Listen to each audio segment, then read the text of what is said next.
Supreme কোর্টের guideline মেনে SIR এর কাজ ঠিকমতো চলছে কিনা তা দেখবে। সেই 3 সদস্যের কমিটি থাকবে জেলার জজগুলো, সেইটা যদি সেটা তো chief justice, honourable chief justice ঠিক করবে যে কী কমিটি করেছে না করেছে, সেটা তো ওনারা ঠিক করবেন।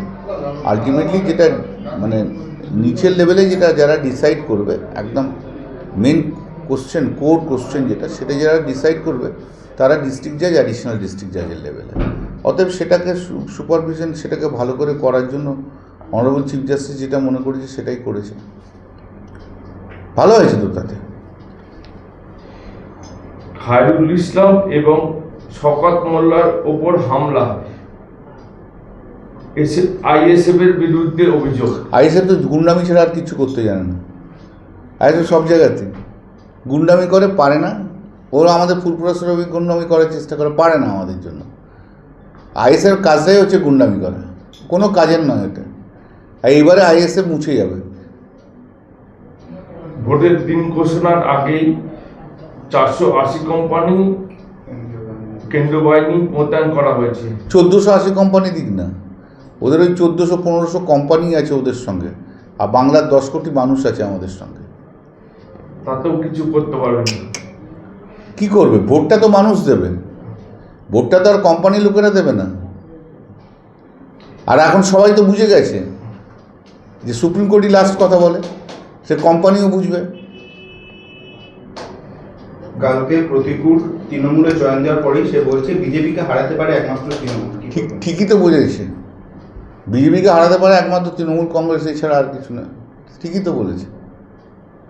সেই মানসিকতা নিয়ে আসলে নিঃসন্দেহে ভালো করেছে, ও খুবই ভালো করেছে। তারপর অভিষেক তো জয়েন করিয়েছে। তবে একটা জিনিস এই প্রসঙ্গে যখন তুললে আমি তার একটা কথা বলি, সেটা হচ্ছে আমি অনেক আগেই বলেছিলাম, বছর 2-3 আগেই বলেছিলাম যে মোহাম্মদ সেলিম সিপিএম পার্টিটাকে নষ্ট করবে। ওদের এই রাজ্য সম্পাদনা কী করেছে না, ওর মতো একটা উন্নাসিক অহংকারী মানুষ আমি জীবন দেখিনি।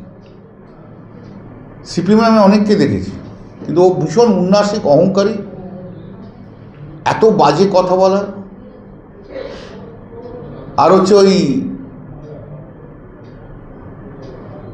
সব জায়গায় ঘুরে বেড়িয়ে ক্যান্ডিডেট হওয়া, তো মাইগ্রেন ক্যান্ডিডেট, ভীষণ অহংকারী, কথাবার্তা বলে অহংকার রয়েছে, কাউকে মানতেই চায় না। ও ইয়াং কয়েকজনকে ধরে একটু থাকতে চেয়েছিল, এখন তারাই ভেঙে ভেঙে যাচ্ছে। ওর একদিকে মীনাক্ষী, আর একদিকে গোটা তৃণমূল ওই সিপিএমের সব যুবরা রয়েছে। তো মীনাক্ষীকে এত প্রায়োরিটি দিতে গিয়ে ও সব কিছু হারিয়ে ফেলেছে। প্রতিকূলের কথা সেলিমকে জিজ্ঞাসা করা হলে উনি কলার খোসা দেখাচ্ছেন, তাহলে কি কলার খোসার মধ্যেই ফেলে দেওয়া হবে? সেটা এখন সেলিম কি বুঝবে, সেলিমের ব্যাপার। কিন্তু আমি মনে করি সেলিমের মতো উন্নাসিক দাম্ভিক লোক যতদিন সিপিএমে এরকম একটা জায়গায় থাকবে, সিপিএমের আরও অনেক বেশি অবক্ষয় আছে। একটা কোয়েশ্চেন অ্যাডিশন করছি, মীনাক্ষী প্রসঙ্গে, মীনাক্ষী মুখার্জি নাকি উত্তরপাড়া থেকে কন্টেস্ট করবে। সে করুক না, ও হারিয়ে ভূত করে ছেড়ে দেবো, চিন্তা করবেন না। ওদের তো এটাই তো যেটা হয়েছে, সেলিমের কাছে প্রায়োরিটির লেভেলটা হচ্ছে মীনাক্ষী মুখার্জি, আর কেউ না। যার জন্য সিপিএমের অনেক তরুণ নেতা নেত্রীরা তারা ঘাড় ঘুরিয়ে নিচ্ছে। কেউ প্রকাশ্যে বলছে, কেউ প্রকাশ্যে বলছে না। আমিও তো কিছু খবর রাখি। ইয়াং ছেলেমেয়েদেরকে নিয়ে চলতে গেলে সবাইকে নিয়ে চলতে হয়, মানে পার্টিটা করতে গেলে সবাইকে নিয়েই চলতে হয়। কিন্তু তুমি একজনকে প্রায়োরিটি দেবে আর কাউকে দেবে না, সেটা তো হয় না।